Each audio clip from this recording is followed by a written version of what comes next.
Watoto wa Mungu Baba aliye hai, Bwana wetu Yesu Kristo apewe sifa. Bwana Yesu azidi kupewa sifa sana. Ninamshukuru Mungu Baba, Mungu Mwana, Mungu Roho Mtakatifu, Baba yetu wa mbinguni na duniani, kwa nafasi tena aliyotupa kwa ajili ya utukufu wake.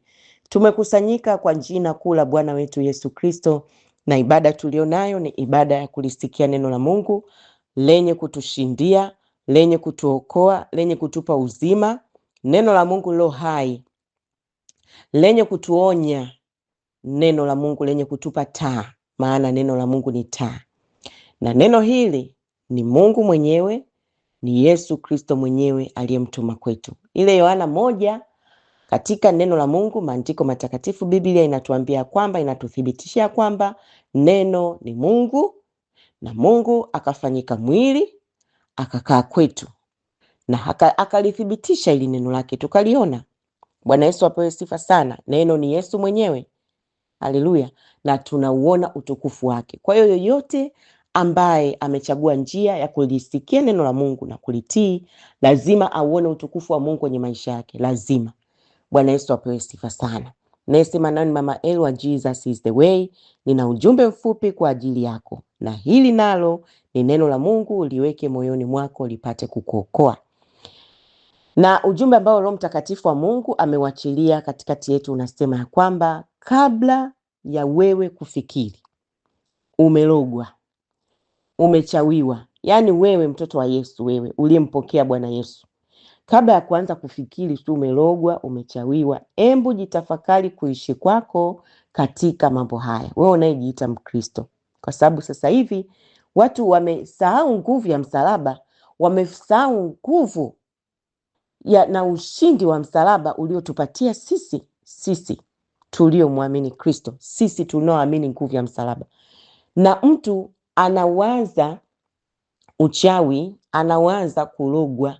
Kwa hiyo maombi ya huyu Mkristo yamekuwa ni kila wakati ni kushindwa, shindwa. Shetani alishashindwa. Neno la Mungu linaniambia huyu Yesu, mwana wa Mungu aliye hai, kwa ushindi wake ule wa msalaba, amemharibu shetani, ibilisi ameharibiwa, na kazi zake zimeharibiwa. Bwana Yesu apewe sifa sana. Ili sisi ndani yake Kristo tunakwenda, tunaishi na kuwa na uhai wetu. Tuna ushindi ndani yake. Hakutuacha hapo tu. Neno la Mungu linasema alipokufa huyu Yesu, tumekufa pamoja naye, tumefufuka pamoja naye, ametuketisha pamoja naye juu sana. Mungu Baba ametuketisha pamoja na mwanaye juu sana, kupita falme na mamlaka na enzi na usultani na kila jina litajwalo, si katika ulimwengu huu tu, hata ule ulimwengu ujao. Hapo ndipo tumeketi sisi pamoja na Kristo. Sasa yale mafundisho labda unayoyapokea ya kila wakati, yani wewe ni mtu wa kuatakiwa tu, yani wewe ni mtu wa kuatakiwa, nisemaje, yani wewe mtu wa kuvamiwa tu, unavamiwa tu. Sikiliza, neno la Mungu linasema tuijue kweli. Ndio kweli ya Mungu ndio itakuweka wewe mwanadamu huru. Itakuondoa kwenye hofu, itakuondoa kwenye uoga, itakupa maisha ya ushindi. Mimi nilizunguka huo mlima sana, kutokana pia na zege ya mafundisho ambao tunakuwa tunapewa, ambao kuondoa hiyo zege ni neema ya Mungu. Sasa niko hapa ili wewe usizunguke mlima huo. Sasa leo niko hapa kwa ujumbe huu mfupi kabisa. Utege masikio yako, na damu ya Yesu itakase mioyo yetu, roho zetu, nafsi zetu, akili zetu, kwa jina la Yesu. Roho Mtakatifu wa Mungu, asante kwa nafasi hii. Sema na sisi na ukazidi kulithibitisha neno lako ya kwamba ni la kwako, kwa ishara na maajabu na miujiza, na likamuokoe kila uliyemkusudia. Asante kwa kuwa ndiye unaijibu maswali yetu sisi watoto wako, hata tunapojiuliza katika mioyo yetu. Na sasa neno hili linakwenda kujibu maswali ya wengi katika jina la Yesu. Amen. Kabla ya kufikiri umerogwa, umechawiwa, embu jitafakari kuishi kwako katika haya. Bwana Yesu apewe sifa sana. Mithali 3 mstari wa 1, neno la Mungu linasema, mwanangu, huyu ni Mungu anatuambia, mwanangu, usisahau sheria yangu, bali moyo wako uzishike amri zangu. maana zitakuongezea wingi wa siku na miaka ya uzima na amani. Kwa hiyo mtoto wa Mungu, unataka kuishi maisha marefu, maisha ya uzima na maisha ya amani? Ndio unayoyataka haya maisha? Unataka kuishi maisha marefu, maisha ya uzima, maisha ya amani hapa duniani? Neno la Mungu linakwambia, mwanangu, usisahau sheria yangu, bali moyo wako uzishike amri zangu. Kwa nini? Maana zitakuongezea wingi wa siku. Unataka wingi wa siku na miaka ya uzima. Unataka miaka ya uzima na miaka ya amani. Sasa kama unataka haya, ya kupasa kulishika neno la Mungu moyoni mwako. Biblia ya Kiingereza inasema ya kwamba, my son, do not forget my teaching. Yaani usisahau mafundisho ya Mungu. Mwanangu, usisahau mafundisho yangu, mafundisho ya baba yako, mafundisho ya Mungu Baba. Sasa hii haina maana kukariri mistari ya Biblia. Hapana, bali maana yake ni kufanya kile neno la Mungu Biblia linakwambia ufanye, na kuto kufanya kile neno la Mungu linakwambia usifanye. Kuna watu wanakariri mistari lakini hawaitendi. Sasa hii nao ni kazi bure. Hii anapokuambia usisahau mafundisho yangu, do not forget my teaching, usisahau mafundisho yangu, anakwambia kwamba ni maana yake unafanya kile ambacho amekufundisha. Neno la Mungu linapokufikia likakupa ufahamu katika hicho kitu, fanya. Na kama limekwambia usifanye hicho kitu, usifanye. Ndio maana yake hiyo ya kutii neno la Mungu. Kwa hiyo kwa hiyo magonjwa, ufupi wa maisha ya mwanadamu na kukosa amani maishani mwa mwanadamu husababishwa na mwanadamu kulidharau neno la Mungu, kudharau mafundisho ya Mungu. Kwa hapo saa nyingine inakuwa sio kulogwa jamani, inakuwa sio uchawi. Ni wewe mwanadamu umesahau mafundisho ya Mungu, kwa sababu anasema katika kuyashika mafundisho yake utaongezewa wingi wa siku. Amen, unakuwa na maisha marefu. Unaongezewa miaka ya uzima na miaka ya amani. Kwa hiyo kukosa kwako amani, usizani ya kwamba umechawiwa. Jitafakari katika njia hii ya neno hili. Na jambo la pili, Mithali 3 mstari wa 3 mpaka wa 4 unasema ya kwamba, mwanangu, rehema na kweli zisifarakane nawe, zifunge shingoni mwako, ziandike juu ya kibao cha moyo wako. Kwa nini? Ndivyo utakavyopata kibali na akili nzuri mbele za Mungu na mbele za mwanadamu. Unaiona hiyo? Rehema na kweli zisifarakane nawe, zifunge shingoni mwako, ziandike juu ya kibao cha moyo wako. Ndivyo utakavyopata kibali na akili nzuri mbele za Mungu na mbele za mwanadamu. Mtoto wa Mungu, unataka kibali na kuheshimiwa na kuhesabiwa una akili mbele za Mungu na mbele za mwanadamu, basi litafakari neno hili. Basi neno la Mungu linakwambia ya kupasa uwe mtu wa rehema. Maana yake nini, Mama El? Maana yake mtu wa mwenye kusamehe, usiyehifadhi mambo moyoni mwako, usiye na hila moyoni mwako, uwe mtu wa rehema, mwenye kupenda kusamehe. Bwana Yesu apewe sifa sana. Usiyehifadhi mambo moyoni mwako, achilia usonge mbele. Usiyehifadhi makosa ya watu moyoni mwako, achilia usonge mbele. Yaani maana yake uwe mtu mwenye upendo na uwe mtu mkweli. Anasema rehema na kweli zisifarakane nawe. Mkweli maana yake ni mtu mwaminifu. Watu wengi wamejikuta wakipoteza kibali kwa Mungu na kwa wanadamu pia. Wengine wamepoteza vibali vya kazi kubwa Mungu alizowapa, vibali vya uaminifu, kwa sababu ya kutokuwa wa kweli, kutokuwa waaminifu.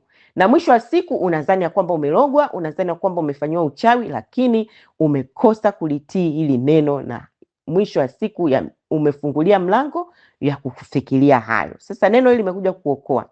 Wewe haujalogwa, bali umekosa moyo wa msamaha, umekosa moyo, maana yake umekosa moyo wa upendo. Ukiwa na moyo wa upendo utasamehe. Pia umekosa moyo wa ukweli, yani moyo wa uaminifu. Bwana Yesu apewe sifa sana. Tupo pamoja. Biblia ya Kiingereza inatuambia hivi, let love and faithfulness never leave you. Yaani usiache upendo na uaminifu. Hivi visiondoke kwako. Bwana Yesu apewe sifa sana. Hakika anakwambia ndipo utapata kibali na akili nzuri na mbele za Mungu na mbele za wanadamu. Hii hutojipendekeza, bali wao watakufuata wewe. Yaani unavutia, unakuwa na kibali fulani. Bwana Yesu apewe sifa sana. Nimeliona hili na nimelithibitisha. Jambo la tatu nipate kufungua. Neno la Mungu linasema katika Mithali 3:5-6, mtumaini Bwana kwa moyo wako wote, wala usizitegemee akili zako mwenyewe. Katika njia zako zote mkiri yeye, naye atayanyoosha mapito yako. Wapendwa, unaniona mimi hapa? Nachukua muda wangu na mkiri katika njia zangu, na mkiri. Amen. Namshuhudia huyu Yesu. Haleluya. Anasema mtumaini Bwana kwa moyo wako wote, wala usizitegemee akili zako mwenyewe. Katika njia zako zote mkiri yeye, naye atayanyoosha mapito yako. Inasikitisha sana kwa wewe ambaye umepata neema ya kulisikia neno la Mungu la kweli na unakuwa unalisikia kabisa, lakini kwa kutunza heshima yako ya kiwanadamu unashindwa hata kuwashuhudia watu lile neno, hata kuwatumia watu hilo neno.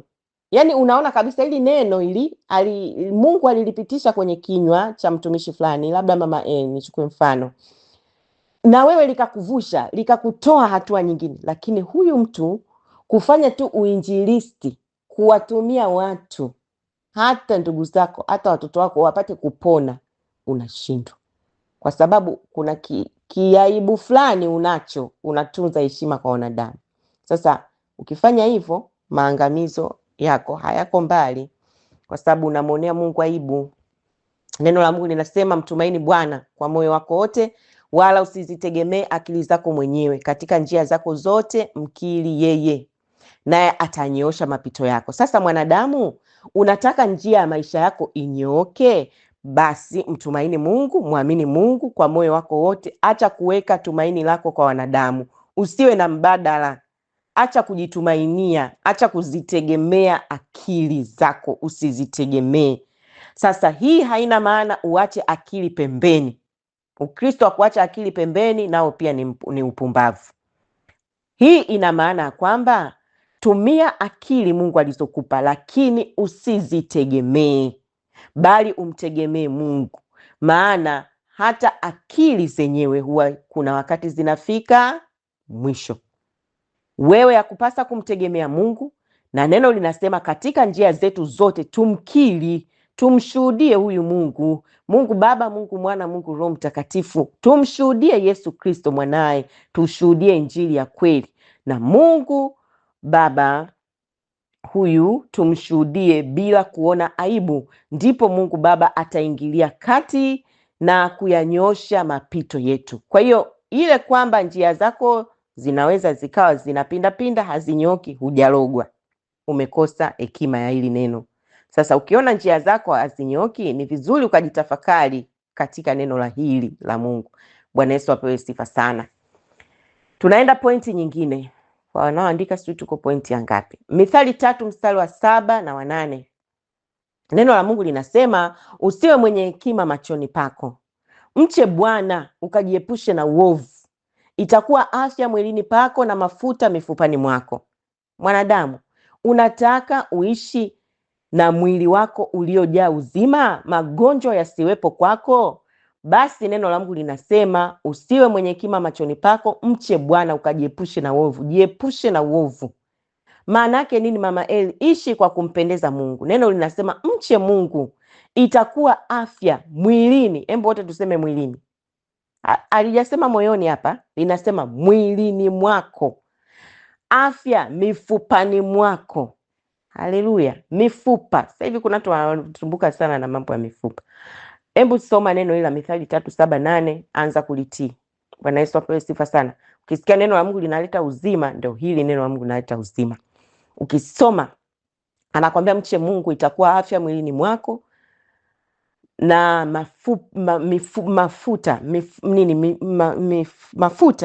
mafuta katika mifupa yako. Mifupa yako haitokuwa mikavu. Haleluya. Kumbuka mafanikio ya Mungu yanaanzia ndani, yanatoka nje. Au navyo mtu nafsini mwake ndivyo alivyo. Bwana Yesu apewe sifa sana. Ukisoma Mithali 8 mstari wa 13 linatuambia maana ya kumcha Mungu. Kumcha Bwana inasema ni kuchukia uovu, kuchukia kiburi, kuchukia majivuno na njia mbovu, na kuchukia kinywa cha ukaidi. Kujiinua kusiwe sehemu ya maisha yako. Chukia uovu, jitenge na uovu. Sema hapana kwenye mambo ambayo kabisa unajua hayampendezi Mungu. Chukia kinywa cha ukaidi. Linda kinywa chako. Linda kinywa chako, kwa sababu ya ujazao mtu moyo wake ndipo yanapomtoka. So linda moyo wako, linda maneno yako. Bwana Yesu apewe sifa sana. Haleluya. Na ndivyo anasema itakuwa afya mwilini pako na mafuta mifupani mwako. Chagua kumcha Mungu. Chagua kumpendeza Mungu. Pia utajiepusha na mambo mengi sana sana. Utaishi miaka na miaka, hujagombana na mtu, hujapigizana na mtu makelele. Mimi nimelithibitisha hilo. Mithali 3 mstari wa 9 mpaka wa 10, neno la Mungu linasema mheshimu Bwana. Hii ni point nyingine. Mheshimu Bwana kwa mali yako na kwa malimbuko ya mazao yako yote, ndipo ghala zako zitakapojazwa kwa wingi. Kwa hiyo mwanadamu, unataka usipungukiwe, unataka ghala zako zijazwe na Mungu, basi mheshimu Mungu kwa mali zako zote. Mungu akikupa, na wewe mkumbuke, usimsahau. Kumbuka kazi yake hapa duniani inatakiwa kusonga mbele. Kumbuka kujenga ufalme wake. Kwa hiyo kuna watu leo hii Mungu amewasimamisha kama kingdom investors. Ni investors katika ufalme wa Mungu. Bwana Yesu apewe sifa sana. Sisi kama viungo vya Kristo ni Mungu anatutumia katika ufalme wake.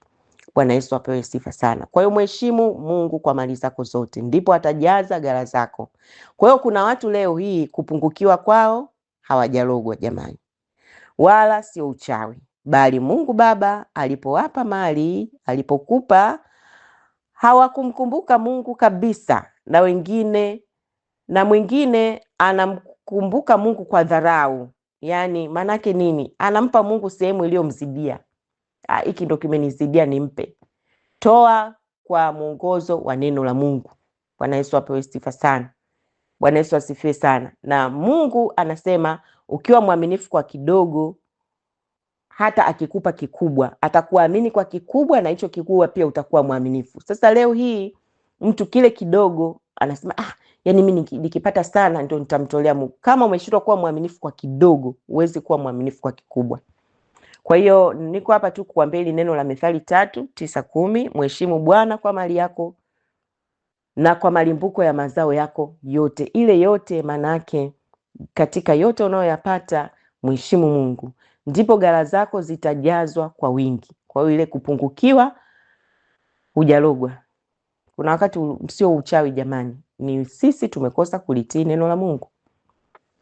Kwa hiyo ngoja niishie hapa kwa leo. Mpendwa, nimekupa hiyo mifano ili ufahamu wako ufunguke, kwa sababu kuna mambo unaweza ukawa unapitia na ukaona hakuna mabadiliko, ukafikiri ni kurogwa, ukafikiri ni mapepo, ukafikiri ni uchawi. Kumbe ni wewe tu kukosa maarifa ya neno la Mungu. Ni wewe tu umekosa kuliheshimu na kuliishi neno la Mungu. Kumbuka, mafanikio ya mwanadamu yako katika kulitii neno la Mungu. Kutii maagizo ya Mungu. Kutii ni bora kuliko dhabihu. Neno la Mungu linatuambia. Sikiliza. Hata hiyo mifungo ya kila leo, hizo sadaka zote, au huko kuwa karibu kwako na mtumishi wako na kadhalika, havitakusaidia kama huna utii na neno la Mungu. Isaya 1:19, neno la Mungu linasema, kama mkikubali na kutii mtakula mema ya nchi. Kama mkikubali na kutii mtakula mema ya nchi. Kubali na utii. Kukubali maana yake nini Mama Eli? Maana yake ni kuliamini neno la Mungu na kuwa tayari kufuata maelekezo ya Mungu kupitia neno lake. Unakubali, umelikubali, umelipokea moyoni mwako. Alafu kutii maana yake nini? Maana yake ni kufanya kile ambacho Mungu Baba kwa neno lake anataka ufanye, na kuto kufanya kile ambacho Mungu Baba kwa neno lake hataki ufanye. Na hili ndilo neno la Mungu. Asante Bwana Yesu kwa kuwa wewe ni mwema, kwa maana fadhili zako ni za milele. Asante Baba kwa ajili ya mbegu hii, naendelea kuimwagia damu yako takatifu ya agano jipya Baba, katika jina la Yesu, katika mioyo ya watoto wako Bwana, kwa jina la Yesu Kristo, katika udongo ulio mzuri mbegu hii Baba ikazidi kuota na kukuzalia wewe Mungu wangu na Baba yangu matunda. Jina lako Yesu likazidi kutukuzwa kupitia mbegu hii. Mbegu ni neno la Mungu Baba, kila lilipoanguka hakutokuwa na kubaki vile alivyo, bali uweza wako na nguvu ya neno lako Baba limefufua maisha ya watoto wako, limefungua ufahamu wao kwa jina la Yesu Kristo, limeondoa ujinga, limeondoa kabisa lile giza, na giza halitokuweza kamwe, mtoto wa Mungu Baba aliye hai, katika jina la Yesu Kristo mwana wa Mungu aliye hai. Asante Bwana Yesu kwa kuwa neno lako limeponya, limeuisha, neno lako lina nguvu. Nami nakushukuru kwa neema hii Bwana, jina lako litukuzwe. Neema yako ulionipa ukaliweka neno lako kinywani mwangu, ukagusa kinywa changu, ukasema niliseme. Nami Baba nimesema kwa utukufu wa jina la Yesu Kristo mwana wa Mungu aliye hai. Asante Yesu kwa kuwa wewe ni Mungu mwaminifu, kwa maana fadhili zako ni za milele. Amina, amina. Mungu Baba akubariki sana, na Mungu Baba akupa kibali. Karibu tujifunze neno la Mungu kupitia namba hizi: +255 718293144, na namba nyingine ni +255 769145925. Damu Yesu ikufunike, una thamani mbele za Mungu.